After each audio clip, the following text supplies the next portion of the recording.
परमात्मा में ही जो अपने ध्यान को लगाए रखते हैं वह मुक्त हो जाते हैं। छठा श्लोक।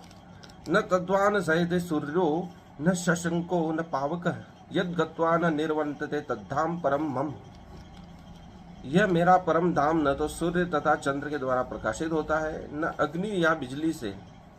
जो लोग वहां पहुंच जाते हैं वे इस भौतिक जगत में फिर लौट कर नहीं आते। वहां दिव्य धाम में जो प्रकाश है वह सूर्य चंद्र द्वारा और बिजली से नहीं उत्पन्न हो रहा है, वह दिव्य प्रकाश है। जो लोग वहां पहुंचते हैं इस भौतिक जगत में फिर नहीं लौटते। जो मेरे धाम में आ जाता है अर्थात जो मोक्ष को प्राप्त कर लेता है वह पुनः जन्म मृत्यु के बंधन से भी मुक्त हो जाता है।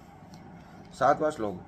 समय वांशो जीव लोके जीव भूत सनातन मन षष्ठानि इंद्रियाणि प्रकृति स्थानि कर्षति। इस बद्ध जगत में सारे जीव मेरे शाश्वत अंश हैं।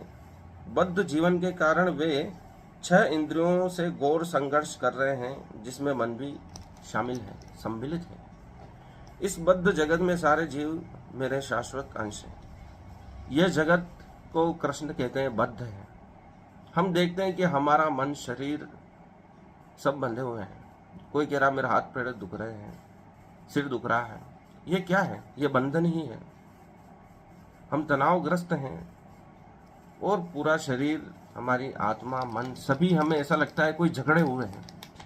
उसका कारण यही है कि हमने इस रहस्य को नहीं समझा है कि विरक्ति कैसे होती है, इस शरीर से मुक्ति कैसे होती है, इस मन से मुक्ति कैसे होती है, इस आत्मा को, दृष्टा को रूप में बदलने की शक्ति कैसे प्राप्त की जाती है, वह कृष्ण हमें समझा रहे हैं। इस बद्ध जगत में हम बंधे हुए हैं हर रूप से। सारे जीव जो मेरे शाश्वत अंग हैं, हम ये मान लें कि हम परमात्मा के ही अंश हैं, तो हमारे सारे बंधन मुक्त हो सकते हैं। बद्ध जीवन के कारण वह 6 इंद्रियों से घोर संघर्ष कर रहे हैं। बद्ध जीवन के कारण ही हम अपनी इंद्रियों से संघर्ष कर रहे हैं कि कहीं से हमें सुख मिल जाए। हमारा सिर दर्द कर रहा है तो हमें कहीं से गोली मिल जाए, राहत मिल जाए। हम अपनी इंद्रियों को ही संतुष्ट करने के लिए जीवन भर प्रयासरत हैं, जिसमें हमारा मन भी शामिल है, जो हमें भटकाता रहता है, दुखी करता रहता है। इन सबसे मुक्ति ही परमात्मा की प्राप्ति है।